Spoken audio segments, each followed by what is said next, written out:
Welcome to Transforming with Us, where we talk about all things trans and queer. Welcome back, everybody, to Transforming with Us. And I really wish I could come to you today with a happier note, but unfortunately, coming into you today about talking about how Governor Doug Ducey of Arizona, yep, has actually signed in 2 bills that are targeting transgender youth in Arizona. Yeah, one has to do with healthcare for them, and the other has to do with, yet again, another anti-trans sports ban. Yes, and it's funny. He said the reason is simple and common sense. We can't have them do surgery when it could affect them being a biological parent later in life. What? I don't know any surgeon in the country. I don't know any surgeon in the world who performs that type of surgery that he wants to talk about, having kids later in life. Okay, that's going to refer to bottom surgery, everybody. And I cannot name a single surgeon in the world that would perform that kind of surgery on a minor, let alone someone who does not understand the repercussions of having such surgeries. Yes, you have to go through so much therapy before you get any type of bottom surgery. Not to mention, have you heard of sperm banks? Have you heard of egg donations holding? Oh, wait, yes, you could still become a biological parent without having to hold the child. Right. Or freeze your eggs if you're FT. Or have your sperm frozen if you're MTF. There are so many things that you can do to still have biological children, even if you plan to have bottom surgeries. I've had a total hysterectomy. I chose not to have my eggs frozen because I knew that I probably wasn't going to be a biological parent. If I were to ever have children, which I'm still undecided on, it would be more than likely adopting. Which is the same thing to me. I don't ever want to have biological kids. My wife does not ever want to have biological kids. 1, it damages her body. 2, there's too many kids. 3, there's too many kids. 4, there's too many homeless kids. 5, there's too many homeless kids. Oh, wait, I can go on with that one. But yes, so that's where my mindset is too, is like, just like when I go out and I adopt an animal or something, you know what I mean? Like, and it's the same thing. There are so many kids out there that don't have loving homes, that's all they want and that's all they need. And I would rather cater to a child that's already here, whose parents might not have been in a situation to care for them, or they lost their parents, and be able to take them in and help them out in that way. No sense in going and appropriating more when I can give back to somebody who's already in existence and help them out. Yeah, I 100% agree on this. And it's kind of crazy that the day before Transgender Day of Visibility, 3 anti-trans bills were actually signed into across the country. Right. Right. Happy Visibility Day, everybody. This is what we're going to do to show our support. Right. Oh, my God. Like someone quoted in the CNN article that you had sent me, and this stuff is not, it's not an accident. This stuff is being strategically planned. It is an election year in a lot of places. And they are doing this very strategically and making sure that they get passed. They're making it almost impossible to reverse. Yeah, 100%. I agree with that. And it's kind of crazy because they also have like what's it called? Missouri was their transgender bill was Save Women's Sports Act. But yeah, they actually said that there's a new section for even college and high school kids that only female born athletes are allowed to now participate. What is that? And then, of course, Arizona did also the Parental Rights and School Education Acts, which is another version of a Don't Say Gay bill. So people don't understand that, but that is another version of the Don't Say Gay bill that's now in Arizona. There's the Interscholastic and Intramural Athletes Biological Sex Act, which also is kind of the same thing as trans kids cannot play in sports. And then also it was Oklahoma Student Athletes Saves Women's Sports Act, the same thing as the Zone was also put in. Vital records limiting biological sex designation on birth certificates was put in also in Oklahoma. There's a lot of laws, so bear with me, people. Pennsylvania is providing the sports institution of higher education is actually being fought, and that was luckily been removed from the table, but it's being fought. Tennessee has an act that they're trying to amend that had sponsors added that would be anti-transgender laws. That's the big one we're watching right now too. Same with Kentucky, same with South Carolina, which is also doing a Save the Women's Sports Act. And then also my favorite, the critical race theory. God forbid we talk about how we had slaves being how we were horrible to people back in the day, but whatever. Guess they don't want us to learn. So that's really what all that happened yesterday. And that's an actual crazy thing, but that's what happened. Yeah. And reading over these and everything too, it's like all these bills are like people 18 and under. I don't know any surgeon or doctor that's doing anything to a minor. Yeah. I've never met a 16-year-old that's like, hey, I just had top surgery, or hey, I just had bottom surgery. Like, no. You even being mine and Drew's age and coming out later in life like we did, we still had to go through therapy. We still had to make sure that we understood what it was going to be like pre-transition, what it would be like before surgeries, what recoveries would be like, what to expect for post-op depression. Like, you have to meet so many criteria, and this is stuff just required by health insurance. We're not even talking about what's required by the doctors. We're just talking about what health insurance and stuff requires you, let alone your state. Each state is going to have different requirements. Here in the state of Florida, you have to be on hormones for 2 years before you can be able to have top surgery and stuff like that. So if a 16-year-old isn't even allowed to even start HRT until they're 16, 17, and you have to be on it for 2 years, do the math. You're not 18 or under having surgery. You're going to be 19, 20 years old at that point. Yep. But the thing that drives me nuts, though, is a lot of these bills are also putting in there because they disguise it with solely the surgery stuff to freak everybody out. But what they don't realize is a lot of these bills also say that you cannot put kids on puberty blockers, which is something doctors do. And that is because a puberty blocker doesn't mean that the kid can't eventually, if they decide that they want to be a cisgendered person, that they can't go through puberty normally. It just means it's kind of like a pause while they go through therapy, because they're not getting jacked up with testosterone if they're F to M at 12. No, they're pausing. And it's vice versa for M to Fs. Like, it's a pause because it is so much trauma to make a transgender person go through a puberty that doesn't match who they are.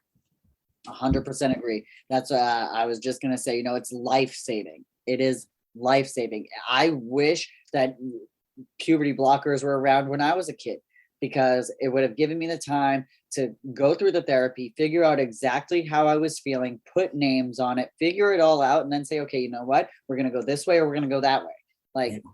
And just be able to figure it out. We have the technology now, we have the medications now. And if a child is saying, hey, I'm confused, or I'm feeling this way, or I'm feeling that way, and we have the ability to say, okay, well, let's pause you just for even a year of going through puberty while we sit back and we figure it out and we do your therapy sessions and we really hit the nail on the head and make sure we're doing what's right for you. I don't see the harm in that. I don't either. Actually, neither does any medical doctor. Which is the funniest part. All these Republicans, not all Republicans, I'll be honest with you, some Republicans are actually smart enough to know this is going to kill kids. But all the doctors are saying exactly what I just said. If we take away these rights, we're going to have a higher suicide rate. And I'm sorry, you can try to kill off LGBT people. We're still going to be here no matter what. I'm here. We'll always be here. And I'm not going back in the closet for nobody. No. And I'm going to be the voice just like you are. And, some people out there are not able to be expressive. They're not able to come out of the closet because it's not safe. And we're that voice. And that's what I love so much about what we do here on Transforming with Us is we give people a safe place. And it gives me a safe place too, to be able to talk openly about this stuff and share the education and let people know what's going on in their states, what's going on in their community, because this affects so much more than you and I. It affects so much more than one particular state. It's all the states right now are coming together, even blue states that have Republicans in them that don't look or frown upon the community. They're being persuaded. And like you said, not all Republicans are bad. I know plenty of Republicans that support us as a community that are saying, well, listen, I'll give up my chair. I will give up my spot in the Senate if this is what you're going to pass. I know plenty of Republicans that have stated that, hey, listen, we're out. We don't want it. We don't want this job. Because even know how dangerous it is. Yeah, we're gonna kill kids. Even the governor of Utah said we're gonna kill kids. So what does the Senate do? They vetoed it. What the hell? And then the veto got vetoed. I know. It's like, I don't want this bill to be a thing. I'm gonna veto it because I'd rather them be alive. Well, we're gonna veto your veto, and we'd rather these kids be dead. That's exactly what you're telling transgender kids, any LGBTQ kids. You're telling them that their life doesn't matter. So what are you gonna do when a parent comes up to you and says, my kid committed suicide because of you? How are you going to handle that? How is that going to handle your Christian conscience? You're telling them that their feelings are not valid. You're telling them that they're mentally ill. You're telling them that they're sick. You're telling, like, I can't tell you how much hate that I've seen thrown at the LGBT youth, and it is really sad because I grew up in hate, but I have never seen the hate that I see out there today. And I couldn't imagine being a kid in the LGBTQ youth today, especially in the trans community. And I'd be scared, and it sucks because I thought we were better than that. I thought we were past all that. And here we are going right back to square one in a lot of areas. Yeah, right back to square one. It's 100% true. And I can't stand it. There's like anti-trans bills, school policy bills, anti-LGBT bills, youth sports bans, youth healthcare bills, all because you're not educated. And it doesn't help when, honestly, I'm going to be completely frank, it doesn't help when these people are over like 55 or 60, because that shows that, one, you're already pretty damn stubborn. You ain't going to change. But it also proves that you don't pay attention to science. Right. In 2017, Journal Sports Medicine reviewed several related studies, found no direct or consistent research that suggests transgender people have an athletic advantage over their cisgendered peers. Right there. You might need to repeat that again for the people in the back. No direct or consistent research that suggests transgender people have any advantage over their cisgendered peers. Boom. And that's a study that they did. And it's not even an old study. 2017 wasn't that long ago. That's only a few years ago. Technically, you can still use it in research because it's about 5 years, and that's the limit. Right. And so it's like people fail to realize that when a trans woman starts taking estrogen, and we've talked about this on the show plenty of times before, but body mass changes. It changes the bone strength. It changes so much. You're taking a testosterone blocker. So your body's not producing that anymore, except for barely minimal, because we all know that cisgender people have both hormones in them. Both. Yes. Everybody carries, cisgender men will carry a little bit of testosterone, just like cisgender women carry a little bit of estrogen, just like cisgender women carry a little bit of testosterone. And it makes no sense. It makes no sense. Yeah, and I kind of want to talk about this double standard. Now, let me talk about what ESPN talked about in 2021. Boxer Patricio Manuel, a transgender pioneer. Now, let me say that. A transgender pioneer. Now, you're wondering, like, what do you mean, Patricio? What does that mean? Well, I'll tell you what that means. That's a trans man who won fights against cis men. Like, hold on. Maybe you're not paying attention. That is a trans man who won against cisgender men in boxing. So, right. And they were boxing before and won before when they were playing against women, and when they were identifying as a female, they won, but legit. Right. And it's just like, another story that I had read recently too. And it's like, all this stuff about women's sports, like, because a lot of it is targeting women in particular. Yes, because I think women are weak. Right. But, everybody wants to sit here and hate on Leah Thomas for winning. But what about the other parts of the LGBTQ community? We have, what's her name? I always forget her name, over there in Russia. You know who I'm talking about, the basketball player. Yes, Brittany Greer. Brittany Greer. And she's a women athlete. How come we're not helping her? Like, she's cisgendered. Is it because she's a lesbian? Who knows? Or black. Black. there's so many things that go into it, and it's like, come on, people, like, we are not in the 1950s anymore. We are in 2022, and we're actually almost halfway through 2022 at that. When are we gonna realize that the hatred and everything just needs to stop? This is not what we're supposed to be about as a country, especially when we're talking about the kids. The kids. I can handle things thrown my way just like you can handle things thrown your way. We're very, very confident in everything in our shoes, but these kids don't even understand how bad this is for them until it happens. And once these bills pass, that's when they realize it, because that's when they don't get their therapies anymore. They don't get their blockers anymore. They don't get to start their HRT once they hit a certain age anymore. Like, this stuff all blocks all that out. They don't get to throw that baseball that they've always dreamed of throwing. They don't get to catch that football. They don't get to kick that soccer ball. They don't get to enter that swimming competition. This stops kids from being able to be kids. Yes, it does. And the thing is like, you got to remember the most important part of development is 11 to 14 when it comes to actually becoming self-aware, how to work at things as an adult. And if you don't have the right support, the right help, then yeah, you're screwed, 100% screwed. So when you're sitting there telling a 14-year-old, hey, we're taking you off your blockers because Governor Douchey, and yeah, that's your new name, Governor Douchey, decided that he thinks that you should be popping out babies out of your AFAB body or AMAB body, then you're going to lose your shit and you might kill yourself because now you're going through a puberty that you didn't want to go through. Right.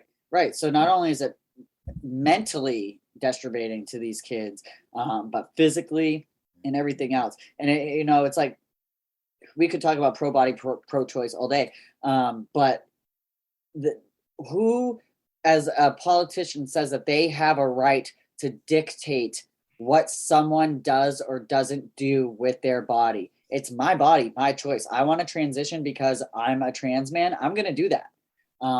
You have no right telling a 12 or 13-year-old that they must go through the puberty that they were assigned with at birth because they're too young to even understand what's going on or how they feel. I knew at 4 years old. 4 years old, I knew I was trans. I was packing at 4 years old and not even knowing it. So don't tell me that a child doesn't know that something's different about them if something's different about them. Yep, I was peeing standing up. I learned how to write my name standing up. I acted like one of the boys my entire life. I know it was a hard thing to learn, but I learned. My first attempt at that ended up so well, I may have peed all over my leg. But as a kid, and I remember finding out that, my dad's sperm is the reason why that, like, I had this chromosome versus that chromosome. This is before I knew more of my genetics. And I was so mad. I walked up to my father and said, "It's your fault. I was born a damn girl." I was 7. I said it was his fault. I was so mad. Right. I remember being mad at myself and the world for a very long time. Like, why do I feel this way, but I'm in this body? Or why do I look this way when I feel this way? And my brain says this and everything else, but my body says something completely different. And it is tough. It's almost like a bad game of tug of war when you're first coming into the realization that there's something different about you, especially when you're trans, and it's just like an internal tug of war, external tug of war. It's just bad. It's not fun to go through, and I would never wish that upon anybody. No, I wouldn't. And I mean, I remember telling an ex-girlfriend at 19 after I met my first transgender person, and it happened to be an F to M. And I was like speaking to them. Their name is Sam. I will forever be grateful for Sam. I used to work with them at Walmart back when I worked at Walmart when I was a pithy kid. And we sat down and had this conversation, and I was like, well, Sam, everything you're saying sounds exactly like my life. I mean, I've struggled so hard to feel like what was wrong with me, and I didn't know what was wrong with me. And he's like, dude, you seriously, you could be trans. You might want to look into it. And I started researching it. I started looking into it. I've watched several documentaries about it, and which is a thing, guys, like guys and girls out there and theys and thems. I looked into it, really did. And then I came out a little bit to my ex-girlfriend, and she freaked out on me and made me feel like that I was awkward and like nobody would ever love me, and that it was weird from somebody who's LGBTQ to tell me that I was dismissive of my own gender or my own sex, and that I was betraying it, and that nobody would like care about me and all this stuff. And I was like, fucking hell. And I recloseted myself for over 10 years out of fear. And that happens. And they're like, oh, well, there's people that detransition. Have you read the statistics about people who detransition?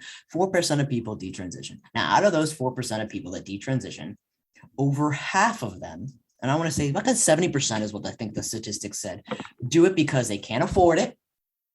Number one, because it's safety issues. Number two, because legal issues. Number three. Wow. None of those say regret. So it's a very slim, where people do transition incorrectly. And that, unfortunately, is because we have some shitty therapists out there. And that's just a fact, because nobody knows what the hell they're doing. Mistakes happen. But if we can do this correctly, listen correctly, pay attention correctly, and we can save a lot of people from a lot of pain. And that number will go down. 100% agreed. I don't personally know anybody who's detransitioned, but I've heard plenty of stories. Sometimes medical stuff pops up. Back when I was not even a year into my transition, my heart problems really skyrocketed. And one of the things they talk to you about in therapy before you start HRT is, listen, like, it can cause these kinds of different health problems, just to make you aware. And you have to understand that you're putting yourself at risk to these health problems by transitioning. So my first fear was, oh my gosh, I'm going to have to detransition. But it wouldn't have been because I needed to, or because I regretted it. It would have been because medically I needed to, in order to make myself healthier. Thankfully, that wasn't the case. My cardiologist has, over the last 3 years, reassured me, no, Andrew, it's got nothing to do with your transition and everything. You can continue your testosterone. But just because I was lucky doesn't mean that the person behind me is going to be that lucky. Yes. It can cause all kinds, not everybody's body is going to take to things the same way as somebody else's does. So I would never, ever shame somebody for detransitioning, because you never know what reason behind it there really is. Yeah. I mean, for example, I have to watch my hemoglobin rates. I do. We have really high blood issues in our family. And my hemoglobin rates were pretty high in the last labs that I did. And that's because my dumbass self was dehydrated. It's true, but it is. And then what happened is I was looking at my blood work, and I noticed that some other levels were just a little high. And I was like, okay. And they're like, it's okay, actually. And I was like, are you sure? I'm like, yeah, because my paperwork still unfortunately says female, because I'm still changing everything. And she's like, if you transfer to a man, you're actually very normal. Just your hemoglobin's a little high. So drink water. And I was like, okay. So I'm drinking a lot of water, but I still have to watch my blood pressure, because even though that the men in my family are relatively healthy-ish, and I'll say healthy-ish because they're not like me. I work out every week. I go running, and I'm vegan. I'm really much a health freak nut. It's actually my minor that I took in school. So very much big a nutrition person. But that being said, it doesn't matter how active a lot of my family members are and how well-ish they eat. We have high blood pressure. That's just a thing. What happens when I started taking testosterone? My blood pressure did raise, even with all of the stuff I'm doing to take care of myself. So medically, I have to watch out for myself. Right. 100%. And it's just, man, it just makes me so sad, and it hurts me to know that the kids have to go through similar stuff to what we had to go through growing up. I thought we were done with it, and here we are, and we're reverting right back to it. And it's that, again, that's why I'm so happy that we have this podcast and we have our website and everything, is so that people can reach out to us. They can ask us questions, get information on their state, and we can be able to look that up for them if they need help doing the research and stuff. And just being there to try and help make a difference, because it's going to take people being visible, being verbal, being open and out to help make a difference for these kids that now are going to feel like they're forced to stay in the closet again. Yeah. Yes, exactly. Especially since some of these don't say gay bills says that teachers and administration have to out these kids. If you out a kid that's in a very dangerous home, that kid might not come out alive. Right. I had to Yeah. actually educate somebody at work about that because they were like, "Oh, you don't agree with this?" And it's like, "No, I don't agree with this because now you're telling the teachers and stuff that if a child comes to them in confidence because they feel like that is their safe place, and I can't tell you how many times I trusted my teachers more than I trusted people at home, and I felt safer in school than I did at home at times." But now you're telling these teachers that if a child comes to you in confidence and says, "Hey, listen, I think I might like boys, or I might like both, or I might, Mhm. now that teacher is required to call that student's parents and say, "Hey, listen, Bobby told me this." And that is so dangerous, so dangerous. Can't explain that enough how dangerous that is, because if that child does not have a supportive family, obviously they don't if they were coming out to a teacher or something instead of coming out to parents. Now you've put that child in risk of abuse, homelessness, Mhm. um, conversion therapy, because that is still a thing in most states. um, I went to conversion therapy and didn't even know it. I was like, why am I being taught how to be a housewife? I was like, literally, I'm like 11 years old, and one of my family members was like, you're a little too queer for my taste. So next thing you know, I'm going to this like weird Catholic camp where I'm like being taught how to take care of babies. I'm being taught manners. And mind you, I have really good manners when it comes to table setting. So I and went through like dutiful housewife conversations and I was super confused. And it wasn't until I became an adult, okay, and I'm watching But I'm a Cheerleader, did I realize that my happy ass at 11 years old was sent to conversion therapy. It that's didn't what work. I was just gonna say, if you don't know what conversion therapy is, Yep. watch the movie. But I'm a Cheerleader. You can find it on Amazon. Netflix has it sometimes, but it's definitely on Amazon. You can rent it for like $2.99. And it's a Really good parody one on to it, but watch. still, these things like this do happen. And in the end, it says you can't change people because you can't. You have to just pretend. I was so confused that I was going through this weird ass camp, and I'm like, "What is this? I've never seen this before." And here's the funny part: I had my first kiss with a person that was also at the time, mind you, I was at the time I was presenting as female. I had a kiss with a female in my freaking conversion therapy camp. That's Woo! not, but I'm a cheerleader material. Yeah. Yes, and that was my camp counselor. She was 13. She went by Grouch. Hopefully you're not listening. Yes, so I was like, come on, people! Like it didn't work. Clearly, I came out as a lesbian, and now I'm out as trans because I'm finally loving to love myself. So nothing worked except for I was like, now I feel like, gosh, I was traumatized as a poor kid, and I'm like, what to do? So I don't know. I just don't understand people anymore, and it's it's heartbreaking, especially since Biden has screwed up royally in the last few years. He hasn't kept his promise with student debts. He hasn't kept his promise with protecting the LGBT community. He hasn't kept his promise on helping people with all these other freaking pandemic financial plans. He hasn't done anything that he promised to do. So guess what? We're screwed. And if DeSantis runs against him, he'll probably win because people are just that mad.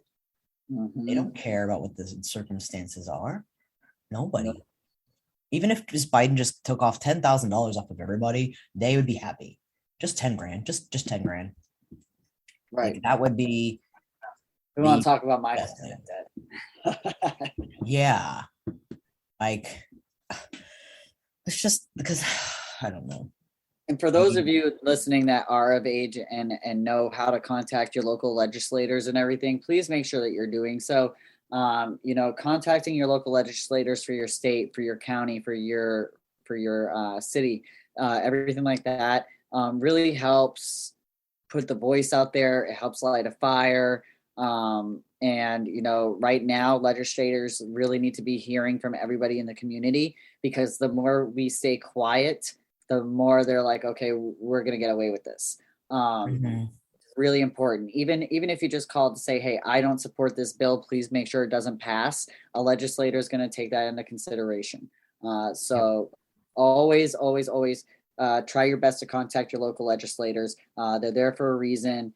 You have the Human Rights Campaign that you can also email into and everything. They have Facebook, they have Instagram, they're all over the place. You can always send them messages because they're also representation for the community as well and a voice for us as a whole. So always make sure that if you're of age and you understand these terms and you know who you need to contact, that you're doing that, because it definitely, every voice helps.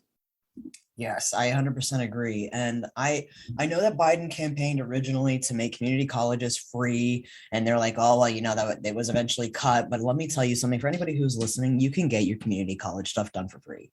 You can, because if you go to an in-state community college, the average rate for how much it's going to cost you per semester is roughly around $2,000 to $3,000. And the federal Pell Grant gives you about $4,000 each semester, so that's technically free.